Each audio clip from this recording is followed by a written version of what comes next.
Hello and welcome to the program. I'm your host, Neal Howard, here on Health Professional Radio for this Health Supplier segment. You know, inheritable health conditions present some very unique concerns for those affected. Our guest today is genetic counselor Karmen Trzupek. She's here with us representing InformedDNA, and she's here to talk about the importance of counseling services, especially for families impacted by familial diseases. Welcome to Health Professional Radio, Karmen Trzupek. Thank you so much. It's nice to be here. Thanks for joining us today. Now, you're a counselor. You're a genetic counselor. I've heard of, mental health counseling, drug counseling, all types of counseling. When it comes to genetic counseling, what exactly are we talking about? What does that entail? Well, genetic counseling is a unique profession that blends clinical and medical genetics expertise with counseling for families. So we tend to counsel individuals, but then sometimes also larger families regarding the impact of a particular disease on that individual and the family, and then on the broader impact for the family regarding who else might be at risk. So we're not just talking about at risk for cancer. We're talking about all types of diseases, multiple sclerosis, all types of things that can have a genetic cause, yeah? That's right. Most of the conditions that we provide genetic counseling for are Mendelian conditions.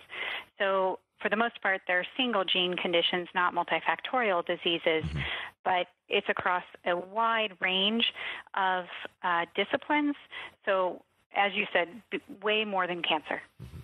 Now, do you provide counseling when it comes to giving birth as far as planning a family? Are those counseling services included as well at InformedDNA?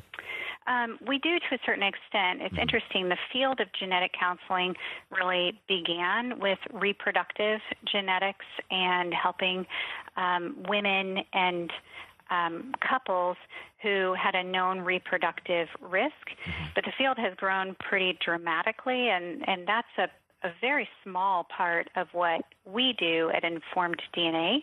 The vast majority of what we do is really regarding the risk of a particular condition for an individual and for their family, and that can include the risks for passing that on to a child, but it's not typically the focus of the conversation.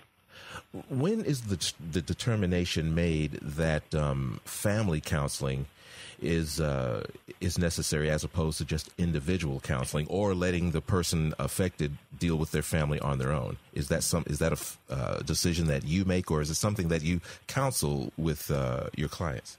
Well, we virtually always start with the patient and provide counseling to the patient. Part of that counseling is about the disease itself, about what to expect, and whether or not there are any kind of treatments available. So part of that is, has overlap with what a physician or a nurse might do regarding prognosis. And then we'll also talk with the patient about other family members who may be at risk and talk to them about reaching out. And then that individual, that first patient, often will express some reluctance about reaching out to family members. Certainly not always. Every person's unique, but they often will express some reluctance with reasoning behind it, and so we just try to help to discuss the issues that may be behind that. So there are, of course, a lot of just general family issues that come up about whether or not somebody feels comfortable reaching out to a family member. Sometimes it's just as simple as they don't understand the condition and the inheritance well enough to feel like they'd be the right person to reach out, but they want to do it. So we provide them with resources and then provide the opportunity for their family members to have a follow-up appointment. Once it's determined that one of your clients, patients, has a genetic healthcare condition, does your counseling cover life-threatening condition? Do you get into deep counseling, or do you refer when something serious is discovered? We do provide counseling for lots of very serious and sometimes life-threatening conditions. One of the conditions, in fact, that we have a program that we're focusing on right now and doing both patient and provider outreach and education and support around is a condition called hereditary TTR amyloidosis, which is a very serious condition, often causes a very severe progressive polyneuropathy, and it's a dominantly inherited condition. So often someone who's affected will have many at-risk family members. Sometimes the initial patient who we talk to is actually a family member who knows that they have someone in their family who's affected. They've seen this severe condition. They don't know what the likelihood is that they might develop it, and they're worried, and they want to know what resources there are, and they want to talk through whether or not it makes sense to be tested. So it's very common that we talk to people who have or who are at risk of really very serious diseases. You know, there are some diseases that are considered rare, and when a disease is considered rare, sometimes funding for research and support is not as readily available as some of the other, your cancers and your multiple sclerosis, diseases of that nature. Talk about some of the counseling that you offer, giving families information about how they can take advantage of some programs that exist should they encounter one of these rare diseases that may not offer ready support. So it's very true. There are a couple of issues there with regard to rare diseases. One of them is the resources, as you pointed out. Another one is that it's often very difficult for patients with a rare disease to find somebody who knows very much about it. And the rarer the disease gets, the sort of more common that problem becomes. So part of what our model is built on is this idea that if we do telemedicine and we do telephone-based genetic counseling appointments, we can really pair individuals and families who have very rare genetic disorders with the genetic counselor who knows a lot about that condition.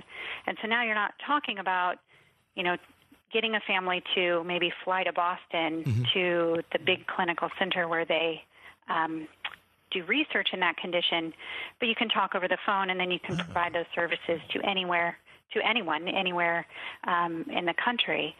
I don't believe that I've heard of such a service being offered within telemedicine. Is this something that you and InformedDNA have developed? Yes. So I would say telemedicine is growing, certainly within the United States. Telemedicine is growing, and in other parts of the world it's beginning to too. But in terms of rare disease, I think this is something that we've felt very strongly about for a long time. It's a real benefit of telemedicine. And you've spearheaded this telephone-based genetic counseling program there at InformedDNA. Yes, we did. So InformedDNA, when did you join InformedDNA? I've been working for InformedDNA for about 7 years, and during that time have done all telemedicine. Prior to that, I worked in a more traditional clinical environment where I was face-to-face with patients in a large hospital setting. So it's really quite different for me to transition to this environment. But it's been a wonderful shift. I feel like I can really provide services to many, many patients and families who otherwise would never have received those services because they don't have the resources to travel to the clinical centers. How informative is your website? Talk about your web presence. Well, our website through InformedDNA, I would say, is just really a gateway. It's a place where we try to just provide enough to get people to the right place to make an appointment. Our model really isn't about providing lots and lots of broad general information, because we believe strongly that every single person has unique experiences, unique family situations where an individualized appointment is really better for them. Some of the programs that we're working with, currently we're working with one program in particular I mentioned before with hereditary TTR amyloidosis. There's a program that's sponsoring that called Alnylam Act, and their website does have a pretty good presence. They have some really good general information. But then again, they've recognized that individuals and families come at this disease with different questions and different needs. So then they're offering the genetic counseling through us. And that's InformedDNA.com? Yes. InformedDNA.com. Great. Well, it's been a pleasure talking with you this afternoon, Karmen. Thank you so much. It was my pleasure as well. Thank you. You've been listening to Health Professional Radio on this Health Suppliers segment. I'm your host, Neal Howard, in studio with Karmen Trzupek, genetic counselor with InformedDNA. And we've been talking about the importance of counseling services, especially for families impacted by familial diseases. Their website is InformedDNA.com. Transcripts and audio of this program are available at healthprofessionalradio.com.au and also at hpr.fm. You can subscribe to this podcast on iTunes, listen in, and download on SoundCloud.